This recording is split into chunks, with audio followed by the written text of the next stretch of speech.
Hello, our moons and our stars. If you're new here, my name is Brianna and I own a small business called Moonwax Galaxy where I make 100% soy natural candles and wax melts. So it's been a second since we have talked, and I think it's good to kind of sit down and just do an update of sorts. I've been AWOL and missing for a good, I don't know, month, 2 months because I have moved. I wasn't really posting anywhere. We went to a couple pop-ups, but besides that, I was mostly just focused on moving. And now I have a home office, which is so exciting. Yeah, I really couldn't be happier with what we have right now. I am currently in the basement. But besides that, yeah, I've just been talking about getting this move out of the way. Peak season is upon us. Usually, peak season for most like candle makers is about anytime it's cold. So fall and winter is really peak season. Mostly fall, like the end of the year right now from, I don't know, like September to December is really popular. We launched, speaking of which, we launched back in September 4th, it was that we launched.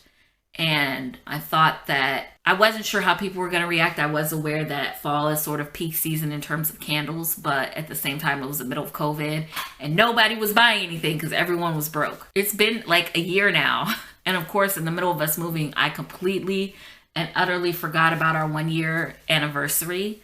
And I wanted to do a cute thing where we got like a baby cake that me and Kim would eat. And like every year, the cake gets slightly bigger. So at some point, we're probably going to have to do that on not our anniversary. But yeah, we are officially 1 year old as a business. I will probably make another video where I sort of reflect on this year and you know, see how it went with us launching and starting things out. So look forward to that. But for now, it's just updates. So besides that, our anniversary, I have sort of been working on thinking through new releases, but also thinking through social media stuff, which is never fun for me. As of right now, our bread and butter is sort of pop-ups going to in-person events, which is fine, but it's really a hassle. And even my mom was like, you should try to get more online sales because it'll be easier for you than, you know, paying the fee for the pop-up and hauling everything over there and blah, blah, blah, blah, blah, blah, blah. And I said, well, it's kind of hard because I am aware that selling something online that's scented is the hardest thing you can do. Anything that's like candles or air freshener or perfume or scented stuff is really hard because you can't smell it. So you have to use sort of visuals or audio to market that. And how do you do that, right? Like how do you do that for a commercial, whether it's in video or on social media or even just like a picture or a TikTok or on the radio or in a pot, like. And unless the person can smell it, it's really, really hard to sell something that's scented. I was going to say a candle, but anything that's scented in general, especially if you don't really know what it smells like.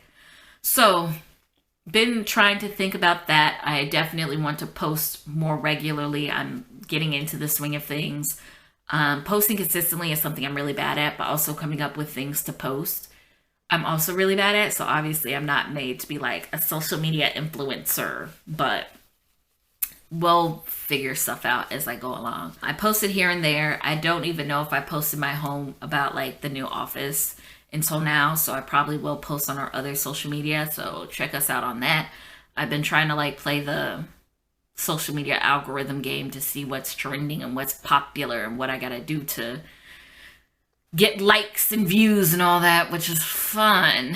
So yeah, that being said, I have been thinking of how are we moving forward from here on out. And essentially I want to do a couple things. I did think of new releases. So I don't know if I really want to talk about this because I might cut this, but I'm just going to mention it now. I essentially stumbled upon our most popular scent, which is essentially mahogany. And if you know, you know. I don't know if I'm able to say it, but it's essentially a dupe of a very similar scent. Hopefully I don't get in trouble, but it's essentially a dupe, and that's really popular of an already established popular candle. But our other really popular candle right now is sage.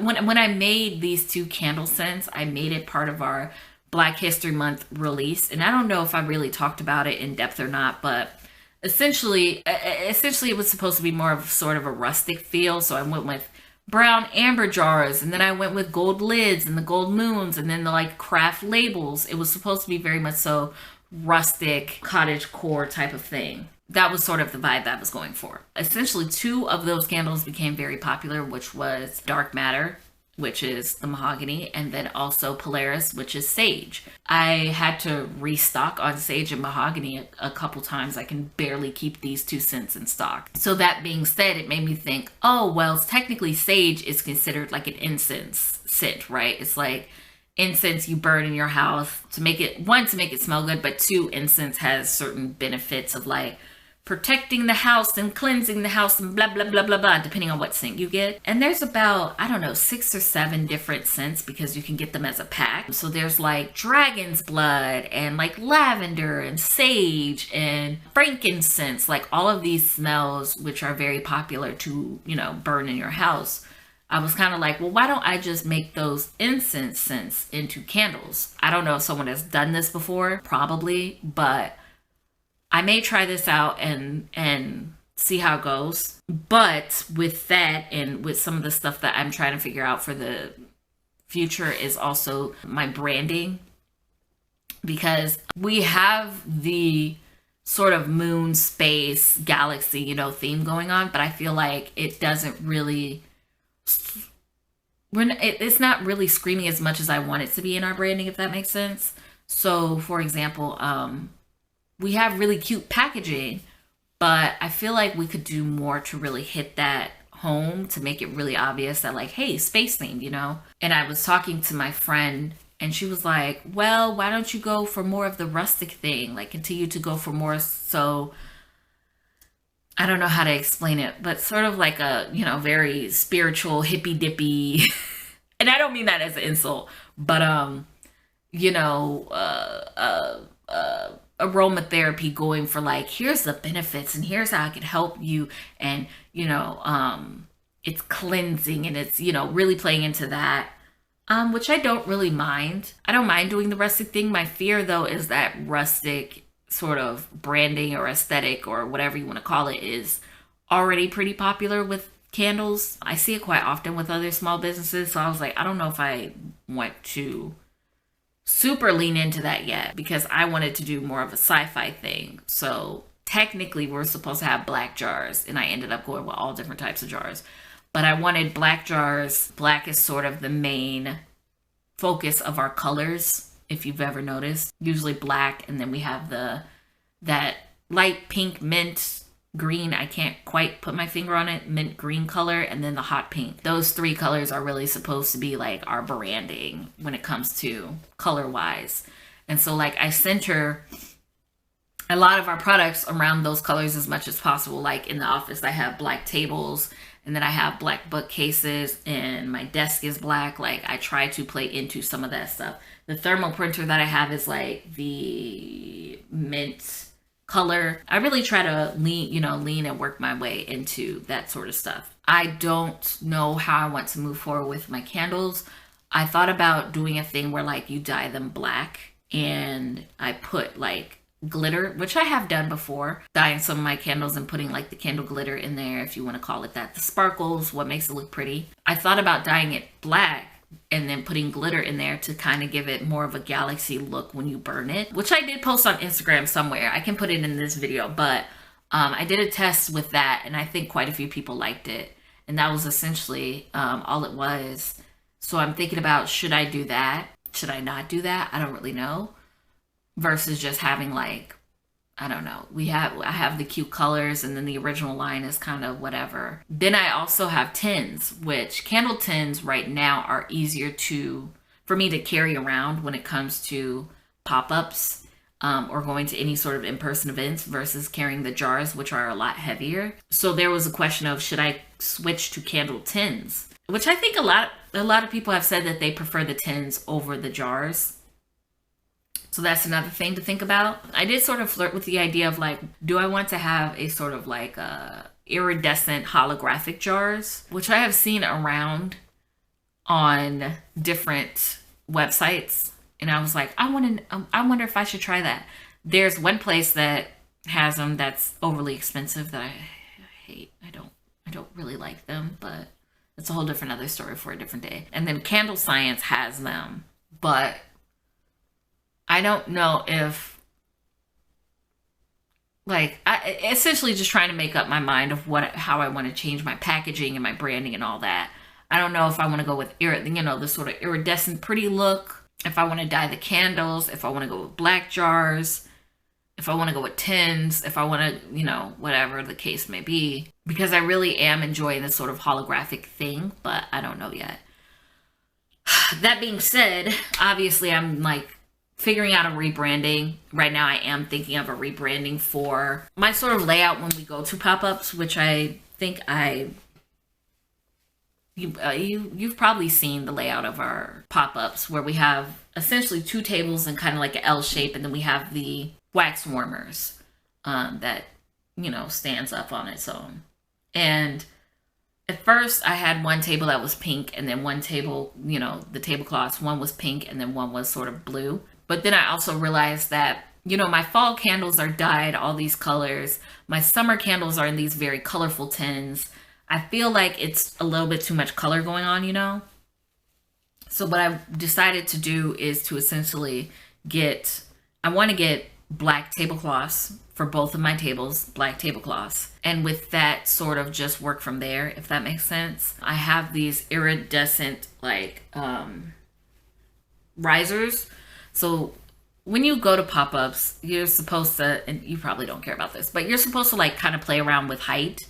That way when people are walking past, something that's higher up, elevated, will catch their eye, right? And it'll draw in customers. I sort of relied on my wax melts to do that, but I want to get risers just for my, my candles. I had a riser, but then it broke during the move. So I was like, I'll get another one.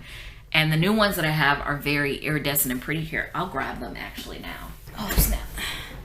Okay, so the risers that I have are very iridescent, right? Like this is gorgeous. I love the way this looks. You can see my ring light back there, but this is very holographic. It's plastic, and it came with a little cloth for me to wipe it off because you can get your fingerprints all over it.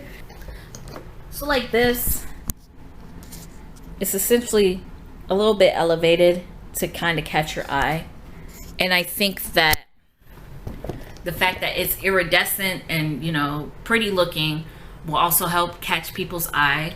I already light a candle to catch people by their nose, but I was definitely like, I want to sort of change up the layout of my sort of table setup, stuff like that. I'm probably going to get another one of these, so I'll have 2. But yeah, that's what I've been working on, is just sort of rebranding, working on trying to utilize our colors a little bit more. All that good stuff.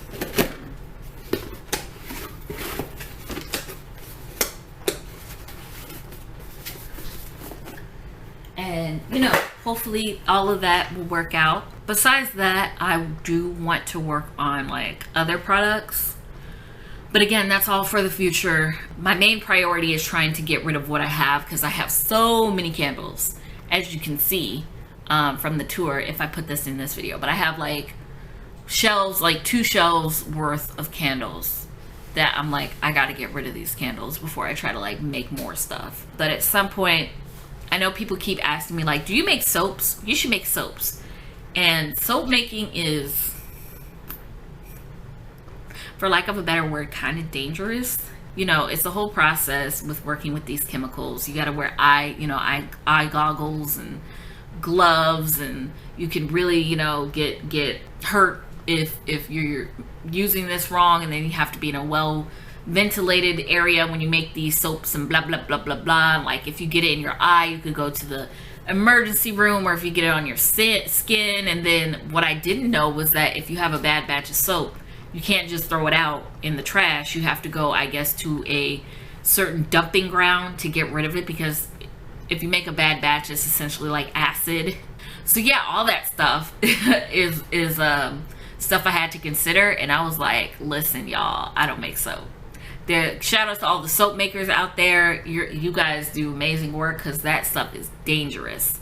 So no soap making for now. What I will do is maybe lean more into sort of body care with making lip balms I want to do, and then making body scrubs, which I also really want to do. So check that out. I'm working on different sort of what essentially I want to do one collection, at least one scent, and make it into a collection that has like, here's a candle and a lip balm and, you know, sugar scrub.